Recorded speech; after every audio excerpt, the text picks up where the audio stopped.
ċifri li għadhom kemm ġew ippubblikati mill-Uffiċċju tal-Istatistika tal-Unjoni Ewropea il-Eurostat juru kif Malta għandha fost l-inqas perċentwali ta' ħaddiema li jaqalaw il-paga minima nazzjonali mis-27 stat membru u iżjed fl-Ewropa.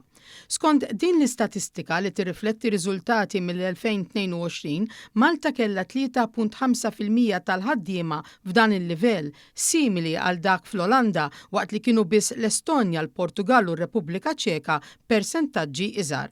Dak ta' pajjiżna 3 snin ilu wkoll u totalment differenti minn dak irreġistrat fatt ta' ekonomiji kbar bħal Ġermanja li kellha id-doppju tar-rata tagħna b'6.5% jew Franza li saħħansitra kellha 12.7% tal-ħaddiema bil-paga minima.